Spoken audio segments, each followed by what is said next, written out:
तो दोस्तों finally GST के पोर्टल्स पे इंटरेस्ट ऑटो कैलकुलेशन का टेबल बिल्कुल इनेबल कर दी गई है। चलिए दोस्तों यहाँ पे लाइव आप लोग को हम दिखाते हैं कि इंटरेस्ट ऑटो कैलकुलेशन का जो टेबल दिया है उसे कैसे यहाँ पे फिलअप करना है और कहाँ पे ये टेबल हमको देखने को मिल सकती है। तो चैनल पे अगर आप लोगों ने फर्स्ट टाइम विजिट किया है तो चैनल को सब्सक्राइब कर लीजिएगा, बेल आइकन को दोस्तों हिट कर लीजिएगा। सारे लेटेस्ट इन्फॉर्मेटिव वीडियो यहाँ पे आप सभी को मिलता रहेगा। दोस्तों नॉर्मली आपको अपनी GSTR 3B के अंदर जानी है और देखिए यहाँ पे ऊपर ही लिखा हुआ आ रहा है system has not generated summary of table 5.1 interest of form GSTR 3B basis your previous period form GSTR 3B as the same is not filed या इंटरेस्ट इज़ नॉट अप्लीकेबल। तो दोस्तों अगर हम प्रीवियस मंथ्स की बात करें तो हमारा टाइमली सारे रिटर्न्स फाइल हुए हैं तो इंटरेस्ट हमारे केस में अप्लीकेबल नहीं हो रहा था, इसलिए यहाँ पे बोला गया कि टेबल 5.1 इंटरेस्ट ऑटो कैलकुलेट यहाँ पे समरी जनरेट नहीं हो रही है। मतलब हमारे केस में क्योंकि अप्लीकेबल ही नहीं है क्योंकि हमने टाइमली अपना रिटर्न फाइल कर दिया था, तो यहाँ टेबल 5.1 के अंदर हमको ऑटो कैलकुलेशन इंटरेस्ट देखने को नहीं मिलने वाली है। जैसा कि दोस्तों यहाँ पे हम आपको दिखा भी देते हैं, इंटरेस्ट के कॉलम के अंदर हम जाएंगे तो आप देख सकते हो यहाँ पे किसी प्रकार का इंटरेस्ट नहीं है क्योंकि हमने लास्ट टाइम अपना जो रिटर्न था टाइमली फाइल कर दी थी। अब दोस्तों यहाँ पे करना क्या है हमको, जिससे हमको ये पता चल सकेगा कि हमें कहाँ पे इस टेबल को जो इनेबल हो रही है इन ऑटो कैलकुलेशन इंटरेस्ट का, हम वहाँ पे अपने फिगर को लास्ट ईयर के किसी भी टैक्स पीरियड का हम डाल सकते हैं। तो दोस्तों नॉर्मली आपको अपने GSTR 3B जैसे एज इट इज़ पहले करते थे ऐसे ही आपको यहाँ पे सारा डेटा अपना चेक कर लेना है, जो 1 से रिफ्लेक्ट होकर आया है, 2B से रिफ्लेक्ट होकर आया है, यहाँ पे आपको कर लेना है और आपको आगे सेव करके नीचे क्या करनी है दोस्तों, आपको यहाँ पे जाना है प्रोसीड टू पेमेंट में। जैसे दोस्तों प्रोसीड टू पेमेंट के अंदर जाओगे तो आपको पता है आपको यहाँ पे अपनी लायबिलिटी का एडजस्टमेंट करना पड़ता है, जैसे हम पहले करते थे एज इट इज़ वही करना है। यहाँ पे पहले दोस्तों हम अपनी लायबिलिटी को एडजस्ट करेंगे अपने इनपुट टैक्स क्रेडिट के थ्रू।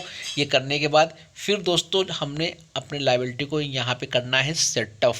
जब दोस्तों आप सेटअप कर लोगे उसके बाद दोस्तों मैंने ऑलरेडी यहाँ पे सेटअप कर ली है, आज ही हम रिटर्न फाइल कर रहे थे दोस्तों, हमने ऑलरेडी यहाँ पे देखिए सेटअप कर ली है। सेटअप करने के बाद दोस्तों आपको टेबल दिखेगा tax liability breakup as applicable, देखिए यहाँ पे आपको देखने को बिल्कुल मिल रहा होगा। दोस्तों बिल्कुल ध्यान रखिए, जब आप सेटअप कर लोगे यहाँ पे लायबिलिटी को अपने इनपुट टैक्स क्रेडिट के थ्रू और आपने कैश का पेमेंट कर लिया होगा, उससे जब आपका सेटअप हो जाएगा उसके बाद ही दोस्तों यहाँ पे आपको ये कॉलम देखने को मिलने वाली है tax liability breakup as applicable, मतलब ये आपका इनेबल होगा। इसके पहले जब तक आप सेटअप नहीं करोगे ये इनेबल टेबल नहीं होगा। अब दोस्तों आपको इसके अंदर जाना है, इसके अंदर दोस्तों जैसे ही जाओगे तो यहाँ पे देखिए इंटरेस्ट का ब्रेकअप वाइज यहाँ पे इंटरेस्ट का कॉलम ओपन हो गया है। अब दोस्तों यहाँ पे मान लीजिए अगर आप दिसंबर का अगर आप रिटर्न डिले फाइल करते हो तो आपको यहाँ पे इंटरेस्ट ऑटो कैलकुलेट होकर आ जाएगा। जैसा कि हम डिले मतलब आज ही फाइल कर रहे हैं लेकिन हमारे केस में कोई लायबिलिटी नहीं है तो यहाँ पे 0 करके आ रहा है। अब नीचे दोस्तों देखिए कॉलम दे रहा है सेलेक्ट करने का, अब इसमें क्या क्या देखने को मिलने वाली है।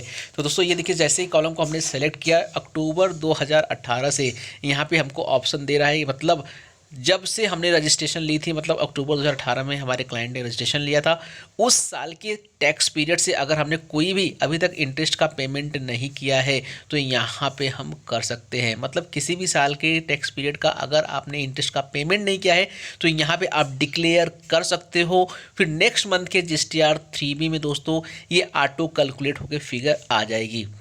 हाँ दोस्तों यहाँ पे आप देख सकते हो आपको खुद से फिगर डालनी है। किसी मंथ का आपको लग रहा है कि हम लास्ट प्रीवियस मंथ का, लास्ट ईयर के किसी भी प्रीवियस मंथ का या इस ईयर के प्रीवियस मंथ का हमने कोई पेमेंट नहीं किया इंटरेस्ट का, तो यहाँ पे आपको फिगर खुद जो आपके नेट टैक्स लायबिलिटी है वो डालनी है, बाकी उस पर जो इंटरेस्ट बन रहा है कैलकुलेट करके आपको डाल देनी है। फिर जब हम जनवरी का रिटर्न फाइल करेंगे 3B उसमें ये लग करके जो हमने यहाँ पे फिगर डाली है ऑटो कैलकुलेट होकर के फिगर वहाँ पे आ जाएगा। अब आपके मन में आएगा सर यहाँ पे अगर हम इंटरेस्ट अपने मन से अगर कम ज़्यादा कर दे, कम डाल दे तो क्या दिक्कत होने वाली है? दोस्तों बिल्कुल दिक्कत होने वाली है।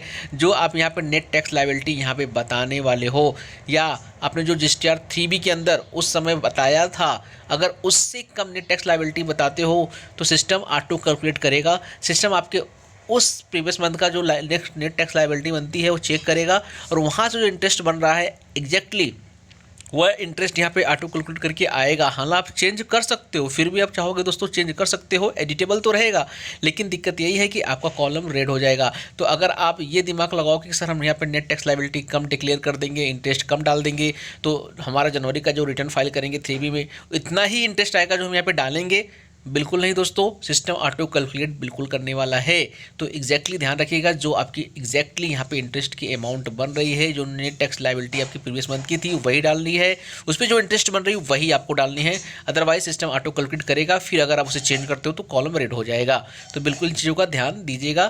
तो दोस्तों देखिए फाइनली यहाँ पे हो चुका है टेबल इनेबल। आई होप आप लोग को ये समझ में आ गया होगा। चलिए दोस्तों मिलते हैं फिर एक नए वीडियो के साथ, तब तक के लिए जय हिंद जय Bharat. Thank you for watching.